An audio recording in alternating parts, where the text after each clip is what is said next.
Hello guys, good morning to all of you.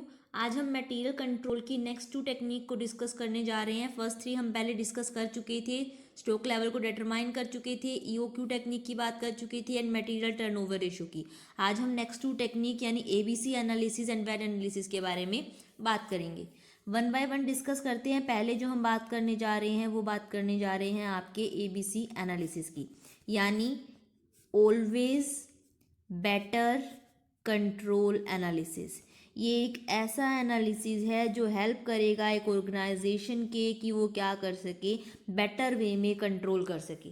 ये जो analysis है इसका फोकस क्या होता है कि आपको क्या करना है, अपनी जितने भी आपके मटेरियल आप यूज़ कर रहे हो एक ऑर्गेनाइजेशन में, उसको आप 3 पार्ट्स में डिवाइड करोगे। जो आपके हाईली प्राइस मटेरियल होंगे, यानी जो सबसे महंगे मटेरियल हैं, उनकी आप एक अलग कैटेगरी बनाओगे से ए। जो आपकी मीडियम प्राइस वाली हैं, मॉडरेट प्राइस है जिनका, उनकी जो कैटेगरी होगी वो होगी आपकी बी। और जो तीसरी कैटेगरी होगी वो उन आइटम की होंगी जो लो प्राइस हैं। तो ये जो टेक्निक है, जो ये एनालिसिस है, ये क्या सोचता है कि जो महंगा सामान है उसके ऊपर आपको ज़्यादा फोकस करना चाहिए, उसके ऊपर आपका कंट्रोल ज़्यादा स्ट्रिक्ट होना चाहिए, और जो सस्ता सामान है उस पर आप थोड़ा सा लो कंट्रोल भी रखोगे तो चल जाएगा। यानी मान लो आप क्या कर रहे हो, एसी बना रहे हो, तो एसी की मोटर ज़्यादा इंपॉर्टेंट है, वो ज़्यादा एक्सपेंसिव है एज़ कम्पेयर टू नट्स जो उसके अंदर यूज़ हो रहे हैं। तो आप क्या करो, सस्ते सामान पर इतना ज़्यादा खर्चा मत करो उसके स्टॉक को रखने में, जितना कि आपको महंगे सामान के ऊपर रखने की ज़रूरत है। अगर आप इसके ऊपर बहुत ज़्यादा खर्चा करोगे तो इतनी तो सामान की वैल्यू नहीं होगी एक दो की, जितनी उसके ऊपर आपको कंट्रोल करने में आपका पैसा वेस्ट हो जाएगा। तो ये जो एक्टिविटी बेस्ड कॉस्टिंग है, इसी चीज़ में एक ऑर्गेनाइजेशन की हेल्प करती है। मेनली क्या होता है कि जो ये ए टाइप की आइटम होती है ना, ये ऐसी होती हैं जिनका प्राइस तो जो होता है बहुत ज़्यादा होता है, बट क्वांटिटी जो है इनकी बहुत कम होती है। यानी मान लो अगर मैं एसी की बात कर रही थी तो उसमें मोटर तो सिर्फ एक ही यूज़ होगी एक एसी बनाने में, जबकि उसमें नट्स वगैरह बहुत सारे होंगे। तो यानी आपकी ये वो आइटम्स होती हैं किसी भी ऑर्गेनाइजेशन में जिनकी क्वांटिटी आपको कम मिलेगी, बट जो उनकी ओवरऑल पैसे में बोले उनकी जो अमाउंट होगी वो क्या होगी, ज़्यादा होगी। मॉडरेट यानी बी जो कैटेगरी है यहाँ पर वो मिलेगी आइटम जिनकी क्या होगी, क्वांटिटी भी मॉडरेट होगी और जिनकी अमाउंट भी क्या होगी, मॉडरेट होगी। थर्ड है जो आपकी लो प्राइस वाली, ये क्या होंगी, इनका पर यूनिट प्राइस तो कम होगा बट इनकी क्वांटिटी बहुत ज़्यादा ऑर्गेनाइजेशन में मिलेगी। एक रिसर्च हुई थी आपकी America, Japan and West Germany में,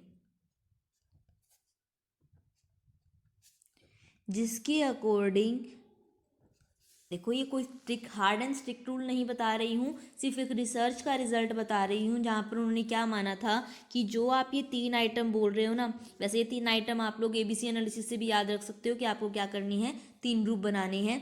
तो यहाँ पर क्या है उनके अकॉर्डिंग कि जो परसेंटेज थी आइटम की, वो ए आइटम यानी ए टाइप की जो आइटम है, नॉर्मली ऑर्गेनाइजेशन में इनकी एवरेज क्वांटिटी 8% पाई जाती है। यानी टोटल अगर वो 100 मटेरियल यूज़ कर रहे हैं, अगर हम टोटल मटेरियल को 100% ही मानेंगे तो उसमें से 8% मटेरियल उनका क्वांटिटी ए का मिलता है, 25% क्वांटिटी जो है बी की मिलती है यानी मॉडरेट वालों की मिलती है, और बाकी का 67% जो है सी आइटम की मिलती है।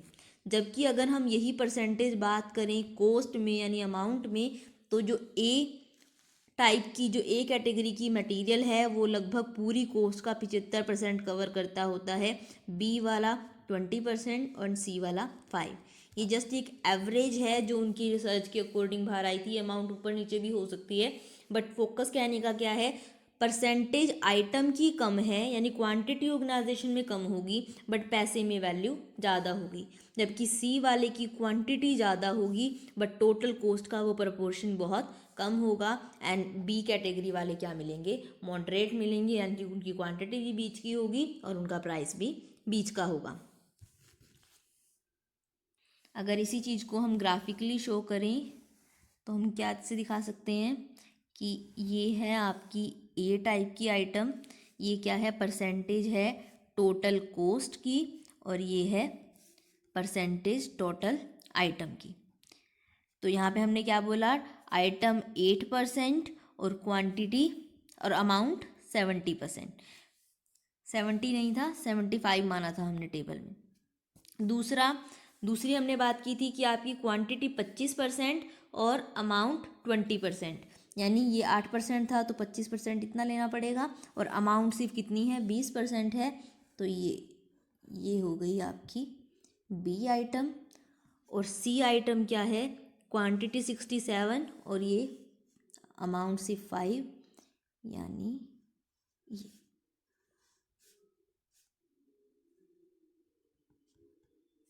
तो आप इसको ग्राफिकली इस तरीके से रिप्रेजेंट कर सकते हो। अब एडवांटेजेस की बात कर लेते हैं कि ABC एनालिसिस को यूज़ करने से एक ऑर्गेनाइजेशन को क्या बेनिफिट मिलते हैं। फर्स्ट बेनिफिट जो ऑर्गेनाइजेशन को मिलता है कि वो क्या कर सकती है कि जो उसका वैल्यूएबल मटेरियल है, यानी जो ज़्यादा कॉस्टली है, उसके ऊपर स्ट्रिक्ट कंट्रोल रख सकती है। यानी जो कंट्रोल है वो अमाउंट के अकॉर्डिंग रख सकती है कि जो कम वैल्यूएबल है उस पर कम कंट्रोल और ज़्यादा वैल्यूएबल है वो ज़्यादा कंट्रोल। दूसरा क्या फ़ायदा होता है यहाँ पर कि कंट्रोल भी अगर हम बात करें तो क्या होगा कि मान लो आपके पास कंट्रोलिंग के लिए खर्च करने के लिए फ़िक्स बजट है 10,000 का, तो अब आप क्या करोगे, अगर आपको ये नहीं पता होगा, आप इसके अकॉर्डिंग पार्टीशन नहीं कर रहे हो कि कौन सा ज़्यादा कॉस्टली है कौन सा कम कॉस्टली है, तो आप क्या करोगे, सब पे बराबर खर्च कर दोगे।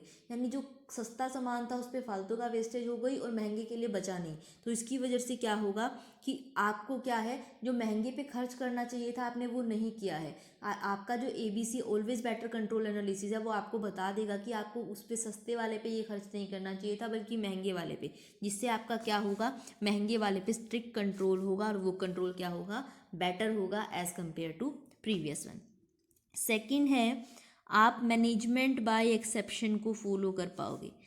यानी मैनेजमेंट बाय एक्सेप्शन क्या कहता है कि जो काम ज़्यादा इम्पोर्टेंट है वो मैनेजमेंट को दिया जाए और बाकी क्या है जो अनइम्पोर्टेंट है वो बाकी लोग संभाल लें। तो इससे क्या होगा, आपकी कैटेगरी से हमें पता चलेगा कि जो ए कैटेगरी वाली चीज़ें हैं वो ज़्यादा इंपॉर्टेंट है तो उनके वो क्या करें, मैनेजमेंट को दें, और बाकी काम क्या करें, दूसरों को डेलीगेट करें। यानी मैनेजमेंट बाय एक्सेप्शन भी पॉसिबल हो पाता है due to this analysis.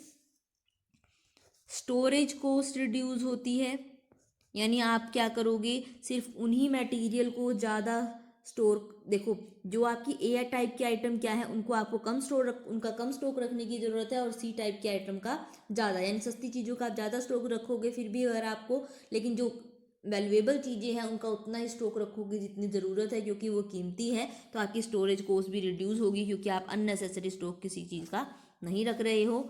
Working capital जो है आपकी बेटर यूज़ होगी, यानी आपको अच्छे से पता है कि कहाँ किस पे ज़्यादा कंट्रोल करना है, वहीं पर पैसा लगाओगे, वेस्टफुल चीज़ों में पैसा नहीं लगेगा आपका, यानी सस्ते सामान के ऊपर ज़्यादा खर्चा आप वेस्टेज नहीं करोगे।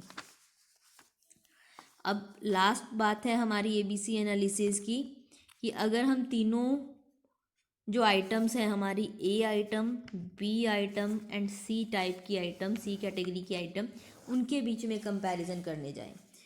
देखो फर्स्ट है जो ए टाइप की आइटम है उन पर कंट्रोल होगा वेरी स्ट्रिक्ट।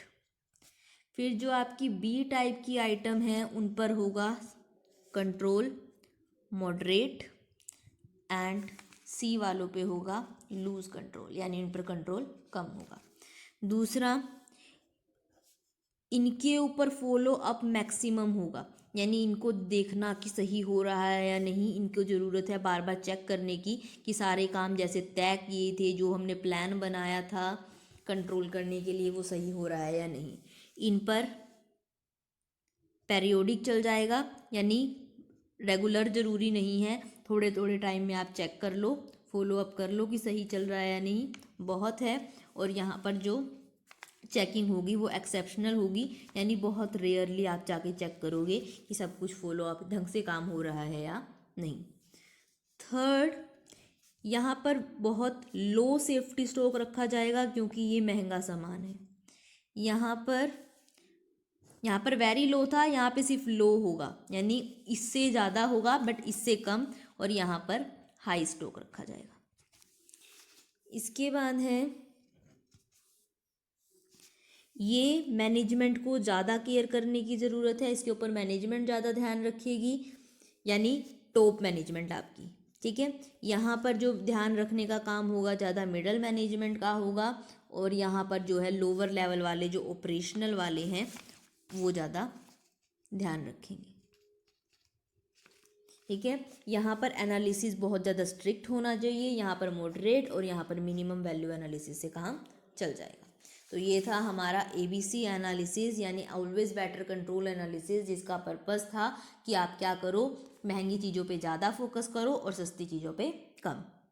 इसी एनालिसिस को एक और नाम से जाना जाता है, जो कि है आपका परपेचुअल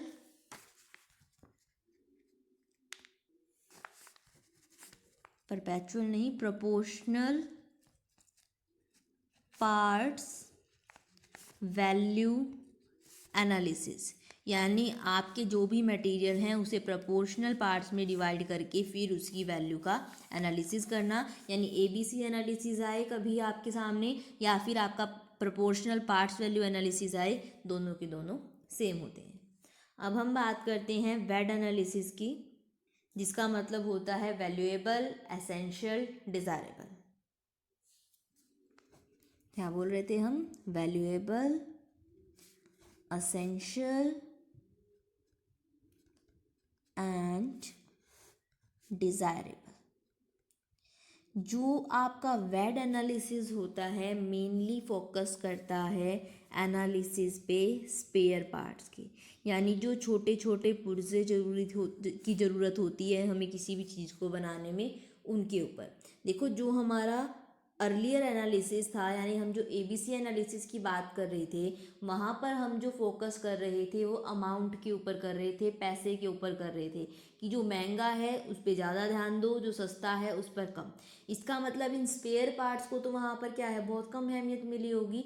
लेकिन जो आपका ये जो वेड एनालिसिस है, ये पैसे पे फोकस नहीं करता बल्कि ज़रूरत पे करता है। ये क्या बोलता है कि हो सकता है कि कोई पार्ट की वैल्यू बहुत कम हो बट उसकी इम्पोर्टेंस ज़्यादा हो। यानी ये छोटे छोटे जो नट्स होते हैं, मान लो हम AC की बात कर रहे थे, उसमें इन नट्स की बहुत वैल्यू है। अगर इन नट्स का यूज़ ना हो, सही जगह पे ना लगाए जाए, सही टाइप के ना हो, क्वालिटी के ना हो, सही साइज़ के ना हो, तो आपका जो प्रोडक्ट है वो बेटर कैसे बनेगा। तो यहाँ पर ये जो फोकस करेंगे वो मेनली करते हैं प्रोडक्ट की रिक्वायरमेंट में, कि जो आप स्पेयर पार्ट की हम बात कर रहे हैं उनमें से कौन सा जो है वैल्यूएबल है, कौन सा एसेंशियल है और कौन सा डिज़ायरेबल है। उसके बेस पे आप उनके स्टॉक को मेंटेन करो, ना कि उनकी अमाउंट के बेस पे। यानी आप जो स्टॉक का पार्टीशन करोगे वो रिक्वायरमेंट के बेस पे करोगे कि वो आपके लिए कितना ज़रूरी है, ना कि इस बेस पे कि वो सस्ता है या महंगा। अब बात कर लेते हैं इन तीनों की, कि वैल्यूएबल क्या है, एसेंशियल क्या है एंड डिज़ायरेबल क्या है। वैल्यूएबल मटेरियल यहाँ पर वो मटेरियल होगा जिसकी प्रेजेंस ना हुई तो आपका काम रुक जाएगा। यानी अगर वो 1 मिनट के लिए भी अनअवेलेबल हो गया तो आप क्या है, आपको प्रोडक्शन उसी टाइम रोकना पड़ेगा, आप अपने प्रोडक्शन को कंटिन्यू नहीं रख पाओगे। तो ऐसे मटेरियल को हम बोलते हैं वैल्यूएबल मटेरियल। ये पार्ट्स तो बल्कि ऐसे पार्ट्स होते हैं कि जिनकी प्रेजेंस अगर थोड़े टाइम के लिए ना होना, यानी एक बार वो ख़त्म हो गई तो एक लंबा काम हो जाता है, यानी दोबारा वर्क को स्टार्ट करना बहुत मुश्किल हो जाता है। तो ऐसे में ये क्या है, अगर इन मटेरियल का स्टॉक ना रखा गया तो ऑर्गेनाइजेशन को बहुत ज़्यादा नुकसान हो सकता है। यानी ये सबसे ज़्यादा वैल्यूएबल है, इनका स्टॉक, सेफ्टी स्टॉक ज़रूर होना चाहिए। दूसरा है असेंशियल। असेंशियल मटेरियल में वो मटेरियल आएगा जो क्या है, ज़रूरत है, बहुत ज़रूरी है, बट जिसकी अब्सेंस में भी हम क्या कर सकते हैं, 2-4 घंटे या 1-2 दिन क्या कर सकते हैं, अपने प्रोडक्शन को कंटिन्यू रख सकते हैं। यानी बड़ा लॉस होगा हमारे प्रोडक्शन को, नो डाउट, बट वैल्यूएबल से कम होगा। यानी वैल्यूएबल में तो आप क्या है, 1 मिनट भी अगर वो कम नहीं हुआ तो आप बिजनेस रख ही नहीं पाओगे, चालू रख ही नहीं पाओगे। यानी मान लो इलेक्ट्रिसिटी है, तो इलेक्ट्रिसिटी अगर आपकी मशीन लाइट से चलती है तो वहाँ पर लाइट की अब्सेंस होने की वजह से आपका काम क्या है, प्रोडक्शन एट अ टाइम रुक जाएगा। यानी वो मटेरियल जिसके बिना आपका प्रोडक्शन चल ही नहीं पाएगा, वो आपके लिए वैल्यूएबल है। असेंशियल, देखो वैसे electricity is not a material, but हम इसको फिर भी मटेरियल के अंदर कॉन्स्टिट्यूट कर लेते हैं, एक टाइप का मटेरियल, डायरेक्ट मटेरियल के अंदर हम इसको इंक्लूड कर लेते हैं। दूसरा है असेंशियल, यानी वो आइटम जिसके लिए आपको क्या है जो ज़रूरी है, बट अगर कुछ टाइम के लिए ना हो तो भी हमारा काम चल जाएगा, यानी 2-4 घंटे या 1 दिन तक हम इसके बिना काम चला सकते हैं। इससे हमारा लॉस होगा बट उतना नहीं जितना वैल्यूएबल से।